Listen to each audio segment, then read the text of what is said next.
Hello, everyone, and welcome to another episode of Step Up to the Mic. Folks, this is the place for aspiring and established speakers to take the stage, deliver their talks, and bring them directly to you. Today's featured speaker, we have a wonderful speaker with us today. He is a professional photographer. He's also the author of the thriller Double Exposure and the clean Western romance Boots and Stilettos. Please welcome to the stage Kirk Voclain.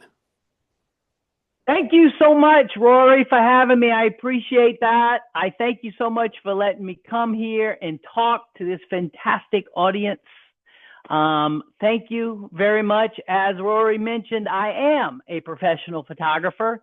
I've been a professional photographer. I'm 63. I did my very first wedding when I was 15 years old. So you could say I've spent almost 50 years pointing a camera at people who think they're not photogenic, and then I prove that they're wrong.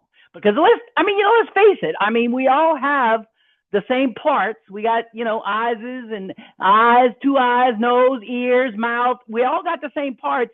Some of them are in really, really great spots, and some of them are not. But as a professional photographer, I can take that with light and with pose and with style and make you awesome. So I am from Houma, Louisiana. And if you don't know where Houma is, find New Orleans on a map and go about 50 miles southwest. Now, a lot of people tell me I didn't know anything was south of New Orleans, but there is. Houma, Louisiana. So you're welcome to come visit anytime you want. If you want to check out my photography, you can go to kvphoto.com. And so what I do as far as professional photography is concerned, I have been known for almost my whole life as a high school senior photographer. But of course, I do weddings. I used to. I don't do weddings anymore. I photograph family portraits, real live people.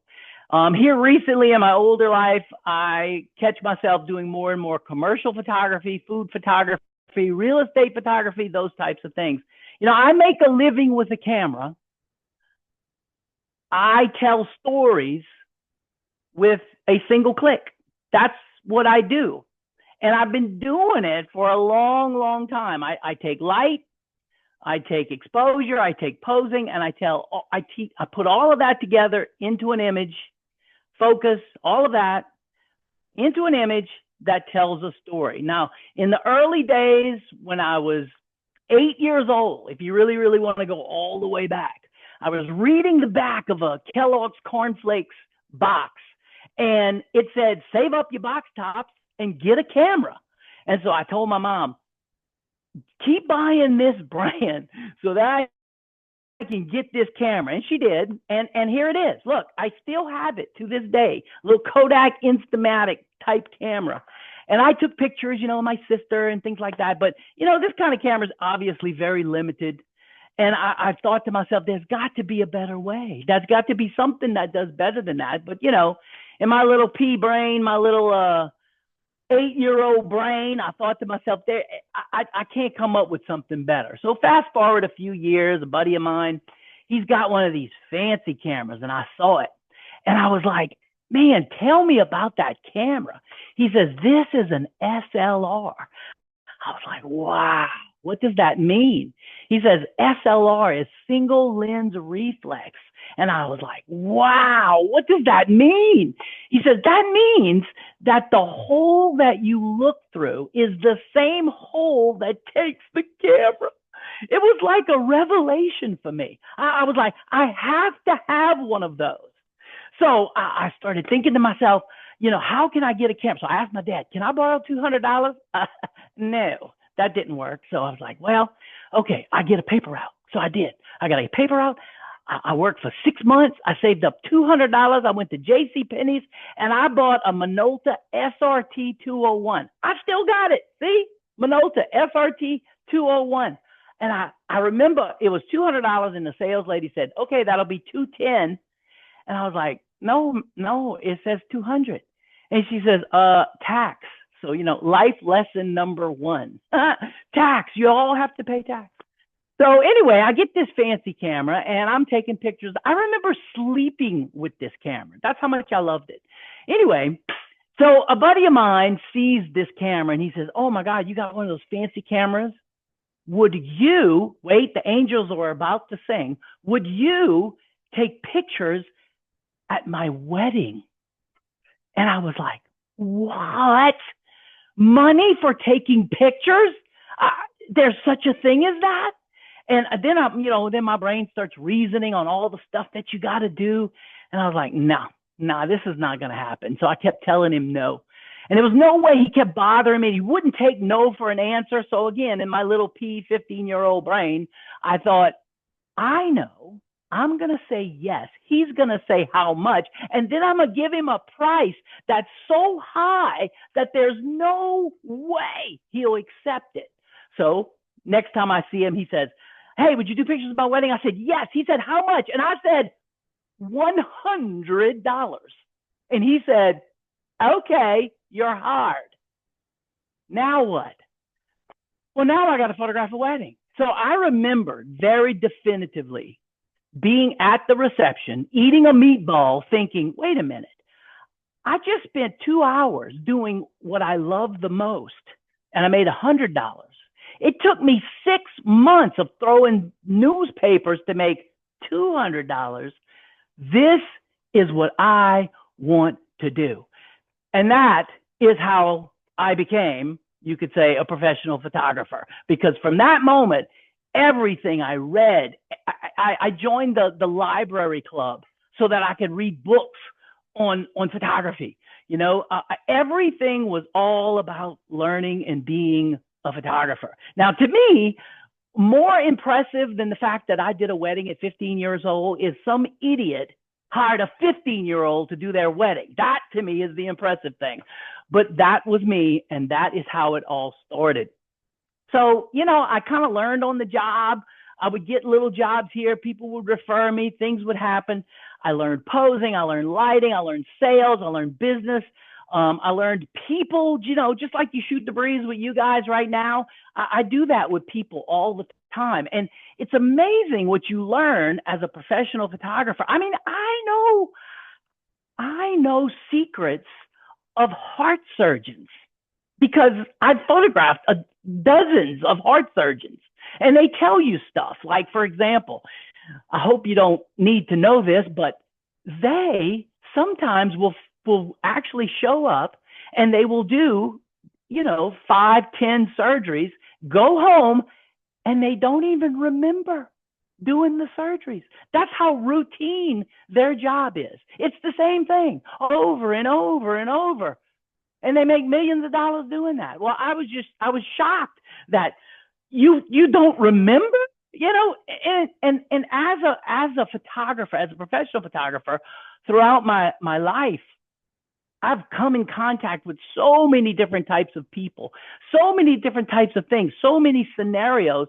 And as a result, I've learned quite a lot as a professional photographer. Now, at some point in the middle of all of this, I started realizing, I'm telling stories, okay, with light and with posing and with focus. So I'm using stories to create words in people's mind. What if I flipped it? What if I started using words to create stories or pictures in people's minds? So it all started literally about, I tried to get to the exact date, but I can't. It's somewhere between 35 and 40 years ago. I was going out on a job because I had all my camera gear with me. I was going through airport security. And as I'm going through airport security, they lost it. The guy was like, "Whose bag is this?" And then 2 guys come jump on the side of me and they're like, "This way, sir." And they started digging through my bag. And as they're digging through my bag, they pull out my tripod. Now, if you're a photographer and you're watching this, you know that there's a thing that we call a pistol grip on a tripod. And it looks exactly like what it sounds like. Well, he pulls that thing out and he says, "Are you kidding me?" And I was like, oh man, that looks like a gun. He said, are you kidding me? And I'm like, dude, it's not a gun. Keep digging. That's a camera. That's a tripod. So he keeps digging. He keeps pulling it all out. And he realizes, oh, okay. And then everything relaxed. Everybody got back to normal. And I was allowed to go on my way. Well, that's how it all started. And I remember thinking, what if? What if I wasn't a photographer? What if I was a spy, say? And what if my cover was I was a photographer? What if I was trying to sneak some sort of prohibited item on the plane? And that resonated with my brain for years. I wrote this story in my mind over and over.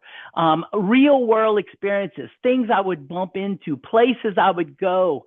I played a golf course in Cabo. It's a Jack Nicklaus design course where you play 3 holes and then they bring you to a comfort station. Then you play 3 holes and they bring you to a comfort station. Well, it was such a unique golf course. I thought, man, this would be a great place for a spy or a clandestine meeting of some sort.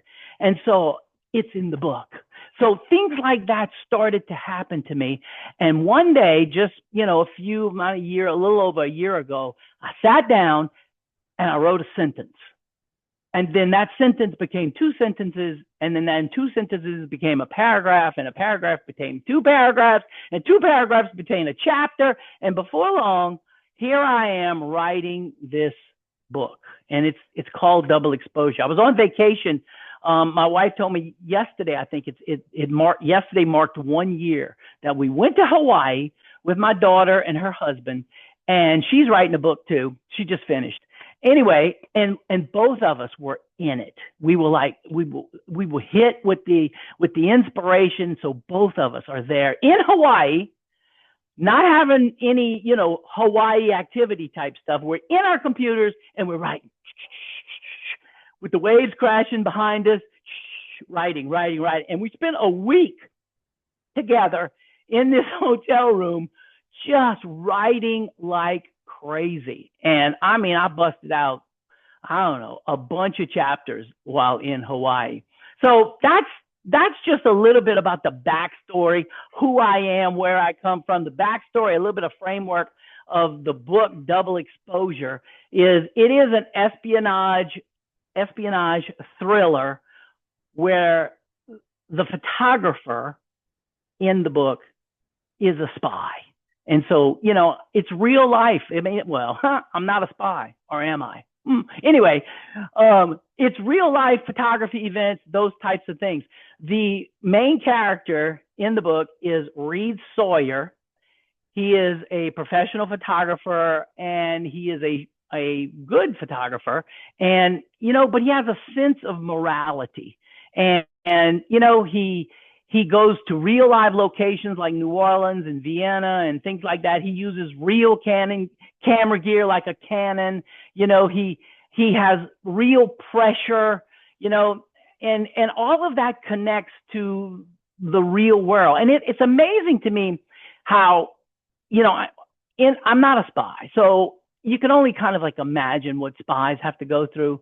But there's a lot of that kind of stuff that spies have to go through that I imagine it overlaps naturally with photography. Photography, it's all about the gadgets. We got this cool gadget for that and this cool lens for this, and we got to take this lens off, put this filter on, all those types of things. And that's what spies do. At least they do that in the movies, right? And so anyway, to me, the 2 worlds blended naturally.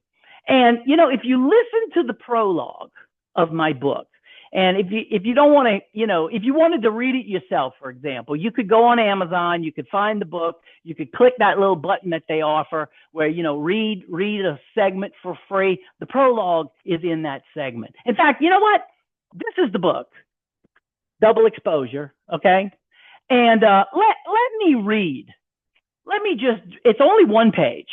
Let me read the prologue to you, because if I read this prologue to you, I think it'll really give you an idea, a sense of what this book is about. So here we go. It's very short. It says, you can sneak a prohibited item through airport security easier than you think.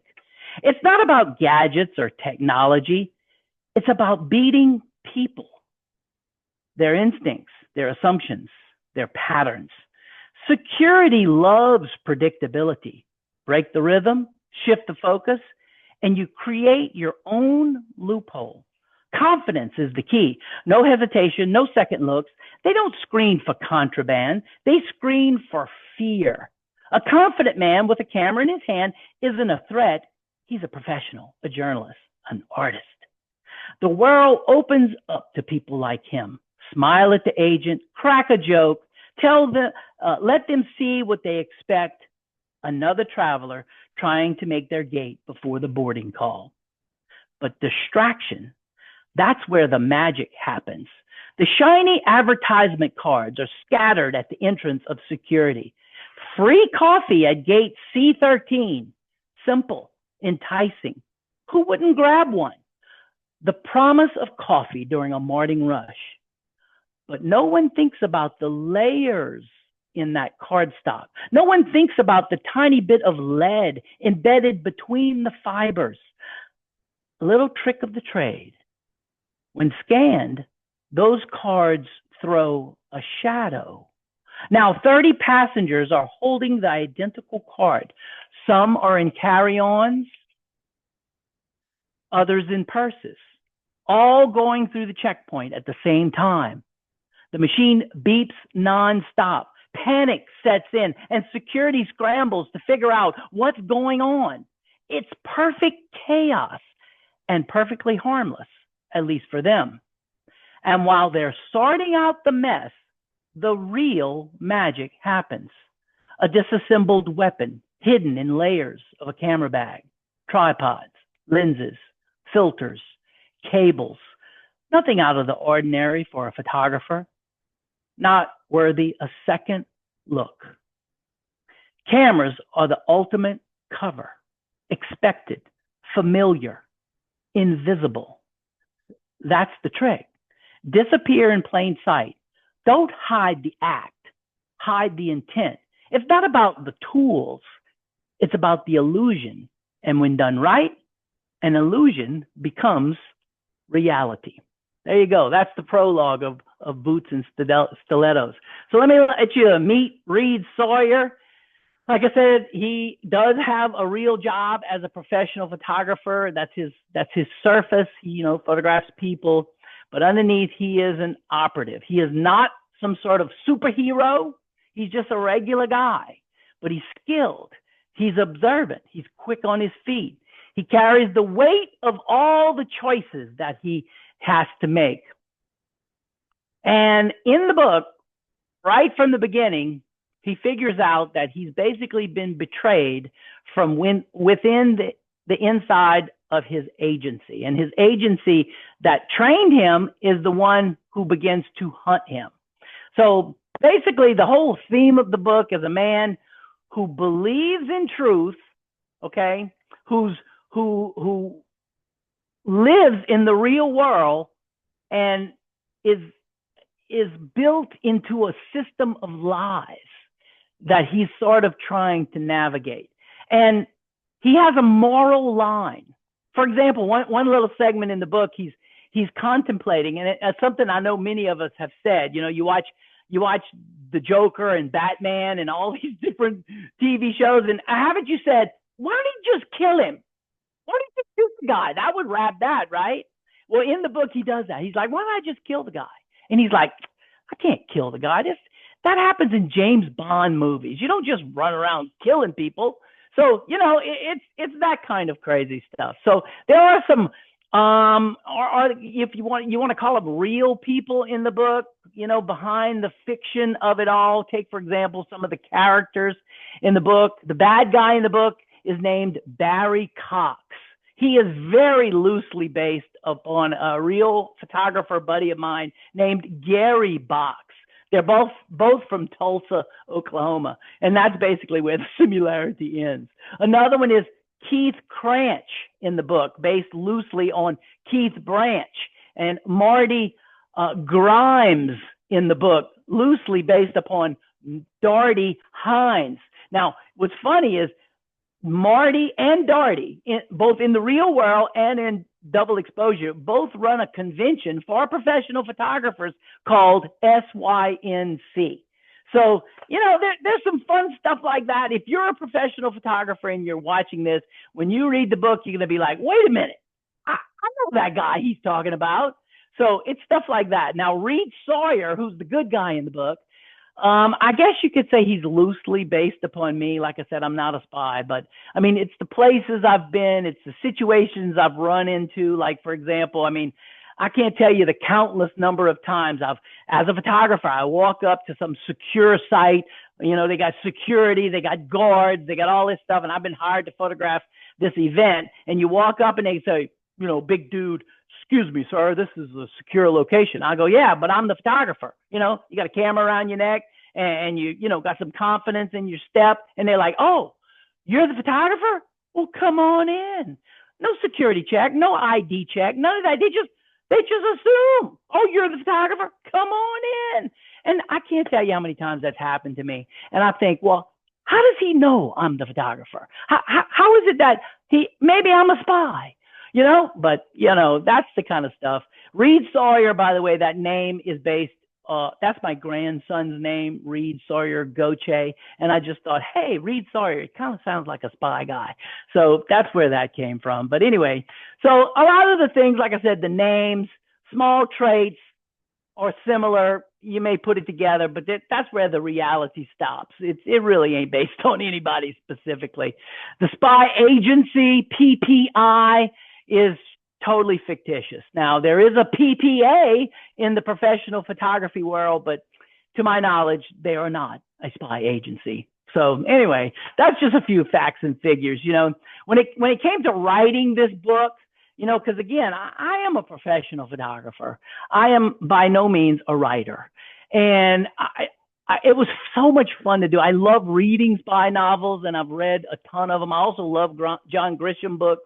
So the book is sort of written sort of in the John Grisham style, quick, fast-paced, that type of stuff. And what was difficult for me was the final stretch of the book. There was so many moving parts. There were so many different cities, some hidden motives. All these things had to all come together like a big funnel. And at the end, I wanted the reader to say, oh, yeah, I get it. So that took a lot of revising, rereading, checking, logic, that type of stuff. And I want the readers to maybe be slightly surprised when they get to the end. But at the same time, I wanted them to go, oh, that makes perfect sense. That's so logical. I didn't see that coming, but that's so logical. And the big picture of it all is this. Double Exposure is my very first debut novel. I wrote it in such a way, some love the ending and they're just like, oh, I was so satisfied. And then others are like, when are you coming out with book 2?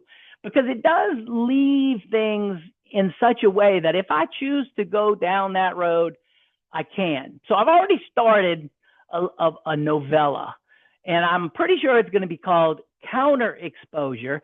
And the whole concept is I'm going to flip the script, because Barry Cox is the bad guy and Reed Sawyer is the good guy. Think Luke Skywalker and Darth Vader.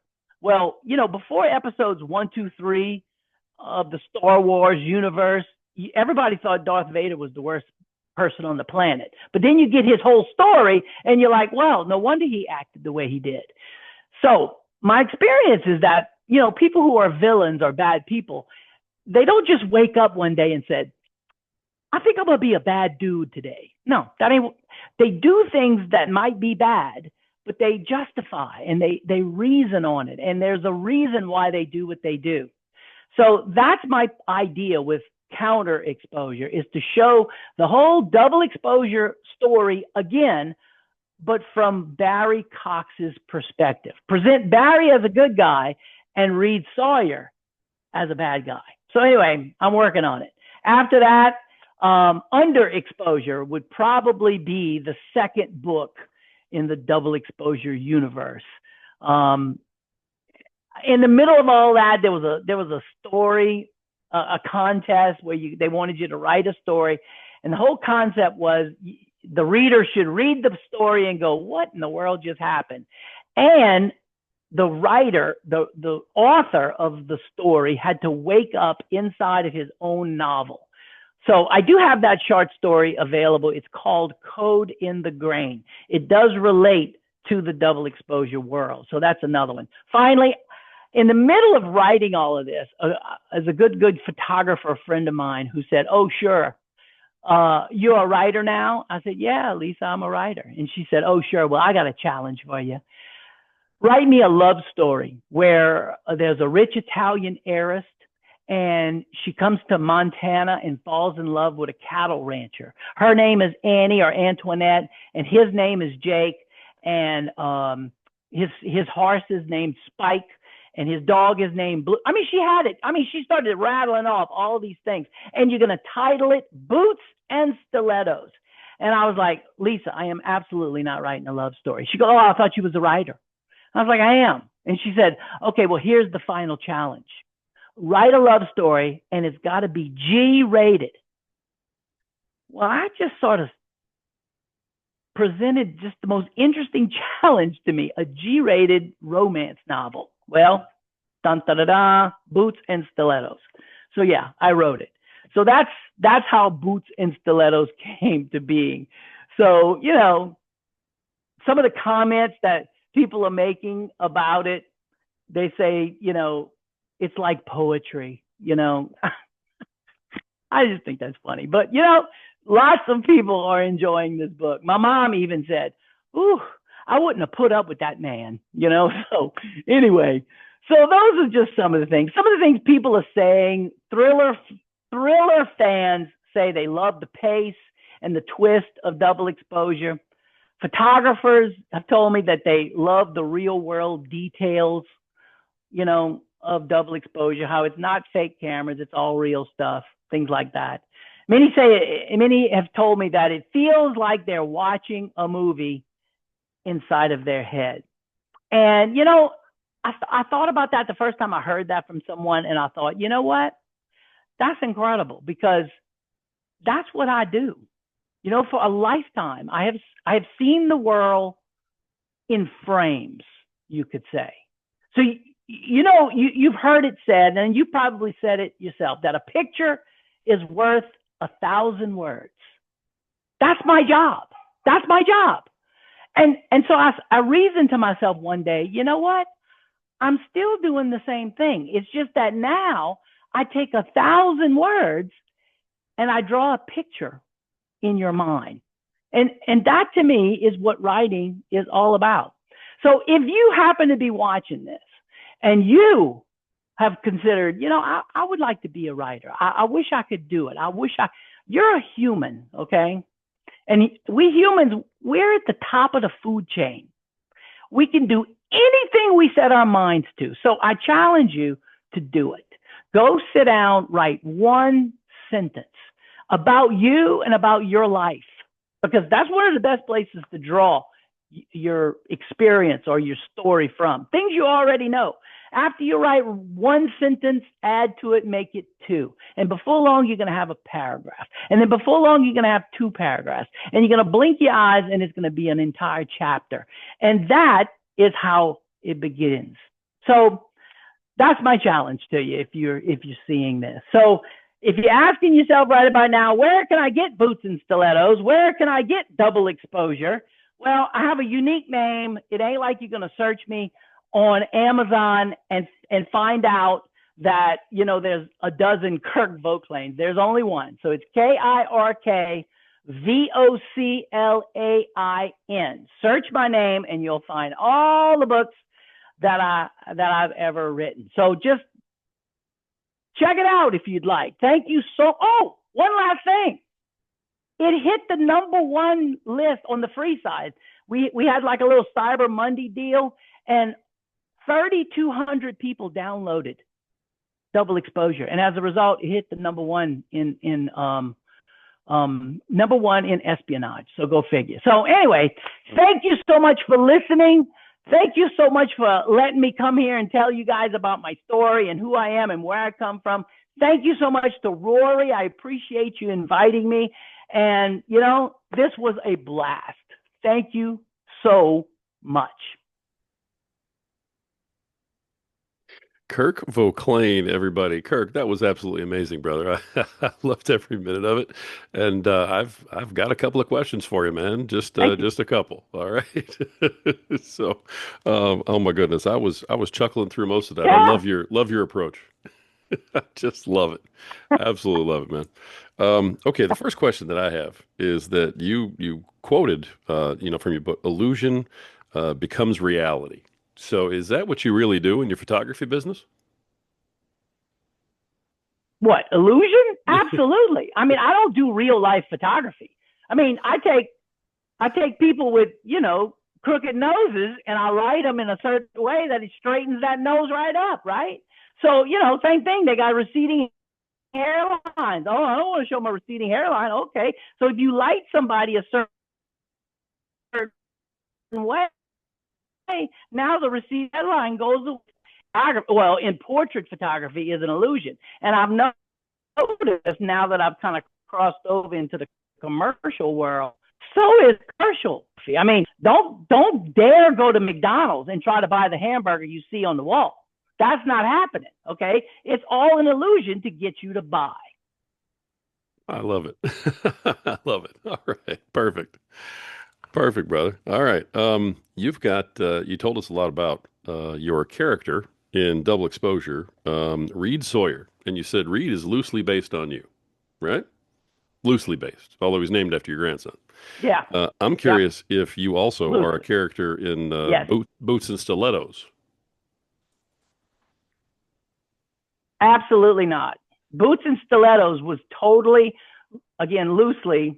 I don't want someone to read it and say, "Oh, Lisa did that." No, Lisa and Bob Spiker is their name, and we call them our vacation buddies, right? Because we go on vacation with them, and she's a photographer, I'm a photographer, and we was lit. I think if I remember right, we were in Cancun, I think, on some vacation somewhere, and I was in my corner with my computer writing this double exposure, and that's when she started this whole thing about, I want you to, and that was her desire. I want you to loosely base this on me and Bob, because Bob is, he's a little skinny cowboy, and he's quiet, and anyway, and she's a, she's out there, opposites attract and all that good stuff. And so I based it on them. It was fun, man. I'll never write another one. No, that was a stretch for me because it's just not my world. Okay. But it was fun. I poured my heart into it, did all kinds of crazy research because I've been to Montana, but I ain't lived in Montana. Okay. So, I had to figure out seasons and, all that crazy stuff. So it was fun. It was a lot of fun. That's awesome. I love that you just took the challenge from somebody and said, "Okay, I'll just write a Mm-hmm. book." I mean, there are people out here who are No, waiting to write a book, and you just said, no, "Sure, I didn't. let me No, do this." no, I really did not say I'm going to write this book, this Boots book. No, I jokingly wrote the first chapter and I sent it to her like, here you go, Lisa. And I thought she would say, okay, that satisfied her. No, it was like, when do I get chapter two? So rolled my eyes and I was like, okay. And I did chapter two, which was again, still a joke. At this point, everything's a joke, you know? And so then she was like, oh, what about chapter three? Well, it was somewhere halfway in the middle of chapter three that I started thinking to myself, wait a minute, this is pretty good. I like where this is going. And I could see it developing, and I was like, oh, we're gonna make this happen. But now the double exposure thing on the other end, like I said, that's been in my head for 35, 40 years. And I knew one day I would sit down and do it. I'm getting older. I got a little more time on my hands, playing with the grandkids and that kind of stuff. So yeah. I love it. Okay, so the double exposure though, I mean, you've got two sequels planned for that at this point, which is wonderful. Now everything still has the photography theme to it, Mm-hmm. but it's also Yep. got the espionage. Do you see yourself, moving forward, ever leaving the photography part and going more into the espionage, or is the photography part going to be, the basis for everything, and you just maybe change genres? If you really want to know the answer to that, I'm frightened to do that. I feel like I don't know enough about that world. But now maybe, you write 3 books, you might have all of a sudden, because look, it takes a lot of research to pull this off. So all of a sudden, I found all kinds of cool little spy devices and tricks and things in the course of writing this thing. So, who knows, 3 books from now, I might all of a sudden have the gumption to become, James Bond over here, right? And but it frightens me to do that because I feel like that's a world I just don't know. I know photography, buddy. You can't ask me a question that I ain't gonna know. You can't present a scenario that I haven't photographed because I have done everything when it comes to photography. So, that's the reason why I kind of stuck in that world. So Gotcha. All right, so there is still some hope then, maybe, since you're now an experienced clean romance writer with Boots and Stilettos, uh-huh. there is the possibility of maybe, a story about 2 photographers, like get double Oh, booked at a wedding and, they fall in love right after they hate each oh other and crap. Now why right? why you go and stick that crap in my mind like Because that? I mean, if you're taking challenges, I'm So thinking what that's a great storyline and you've so got what all the know-how. yeah. Photographer falls in love with the bride or something, right? Hey, you There can you go go. anywhere you want with it. There you go. Right? Bride ends up taking off. The wedding gets Yeah. canceled, right? Oh geez, Or stop it. hey, he stops the wedding because there's a big photography Yeah. explosion, right? Who Oh, knows? yeah. Oh, I can't wait to see this. Now, if this comes out, I just want you to come back in the show or one of my Oh yeah. shows and talk about it. All right? Absolutely. Okay, It's a deal. perfect. If I write a love story about a photographer falling in love with the bride, absolutely. Okay, Consider it a done deal. holding you to that, brother. Okay, Okay, I man. love that, man.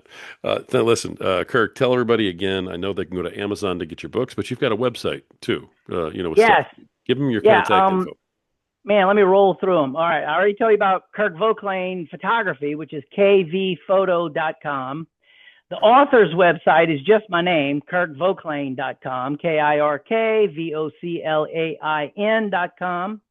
I also have a photography education site. I forgot to talk about that during my little speech, but yeah, I teach other photographers, and my photography education site is PRO, the number 4, um.com, which, just a side note, that was a bit of the motivation behind writing Double Exposure was because Proforum is integral in Double Exposure to the story because that's where all the photographers go to get their instructions, and it's like a spy site, right? And even the logo, if you go to proforum.com, you'll notice, wait a minute, there's a PPI logo. That's, again, all trying to connect the dots for people who like that kind of crazy stuff.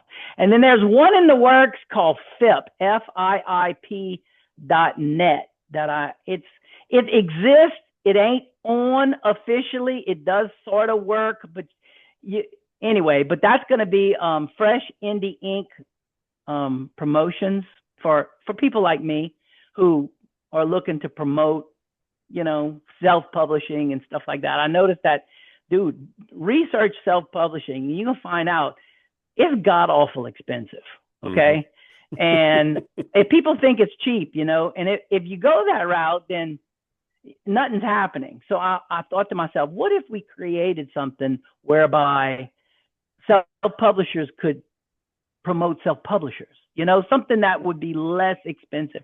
I don't know. Like I said, I'm in the thinking stages on that. So you can tell I'm a techie guy. I love all this techie stuff. So Right yeah. on. All right. Well, I'm eager to hear when that comes to fruition. I got a podcast for you to be on too. So, Okay. all Perfect. right, I love it, man. I really do. And I'm going to tell you right now, if your books contain half of the energy and personality and vibrance that you exude, Yeah. then I Yeah. can't wait to read them.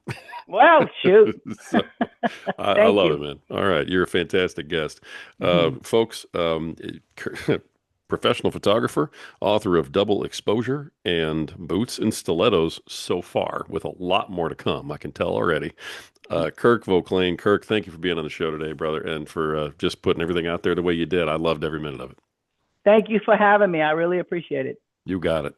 Folks, this has been another spectacular episode of Step Up to the Mic. If you're an aspiring or your current speaker and you want to bring your talk to the masses, message us today. Never stop talking and let us help you to step up to the mic.